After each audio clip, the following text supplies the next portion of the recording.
The rubber hand illusion. What if your body isn't yours? Imagine sitting at a table, your real hand hidden from view. In front of you lies a lifeless rubber hand, clearly fake, clearly not yours, and yet somehow familiar.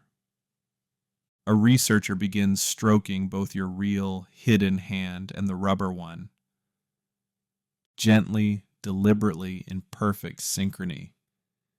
And then something strange begins to happen. You feel it, not metaphorically, not imaginatively. You feel the brush on the rubber hand. Your brain begins to blur the boundary between real and replica. The fake begins to belong. This is the rubber hand illusion, a subtle yet profound experiment that exposes a hidden truth. Your sense of self is not absolute. It's a story, and the storyteller is easily convinced. We like to believe we always know where we end and the world begins. That the borders of the body are solid, unshakable, unmistakably ours. But this illusion cracks that confidence, because all it takes is a few minutes of synchronized stimulation, and your brain rewrites the map. Not only does it adopt the rubber hand, it protects it. When threatened with a knife, people flinch. When struck suddenly, their hearts race, skin conductance rises, panic sets in, not for the real hand, for the asterisk fake. Why? Because your brain values coherence above all else. If what it sees aligns with what it feels, it fills in the blanks. It updates the schema. And suddenly, the foreign becomes familiar. The artificial becomes you. But it doesn't stop at hands. Using virtual reality, researchers have projected entire bodies, placing people behind themselves, floating above themselves. When sight and touch are perfectly aligned, participants report an eerie shift, as if their consciousness has left their body altogether. This is more than illusion. It's disembodiment. It's relocation of the asterisk self. And that raises a deeper question, one with no easy answer.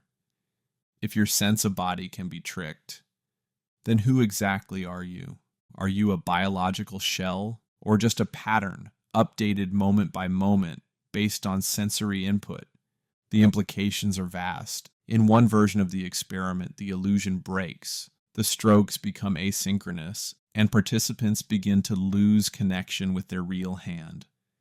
They describe it as alien, disconnected, as though it no longer belongs to them. This is the flip side of embodiment, not gaining a limb, but losing one you've always had. The brain, confused by mismatched signals, lets go of ownership. You don't just become something else, you cease to be yourself. And this is not limited to laboratory curiosities.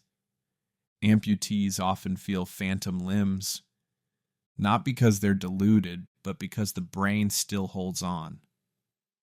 It remembers what it once owned, and it aches. Now researchers use illusions like this to rewire that ownership. To ease pain, retrain sensation, reawaken numbness. Stroke victims are using these methods to reclaim parts of their body. Prosthetic limbs are being developed not just to move, but to feel. The future may offer robotic hands that your brain adopts effortlessly. Not because they look like you, but because they respond like you. But here's the deeper, more disorienting truth. If a rubber hand can become you, what else might be accepted? A virtual body? A drone on Mars? A synthetic consciousness? What if identity is just proximity plus feedback? What if the you in your mirror is a construct stitched together from data your brain interprets on faith? Your sense of self, of ownership, of being is not hard-coded. It's negotiated, updated, hacked. You think of your body as a boundary, but in truth, it is a suggestion. And your brain, that tireless narrator, will believe almost anything that makes the story smoother. So the next time you look down at your hands, ask yourself, how much of this is real? And how much is just consensus? A temporary treaty between neurons and senses? Because in the quiet corners of the lab, with nothing more than a fake hand and two soft brushes, the brain reveals its deepest secret. It doesn't show you the world as it is. It shows you a version that makes sense, and sometimes, to keep the story going, it turns the impossible into identity. It turns plastic into person, an illusion into self.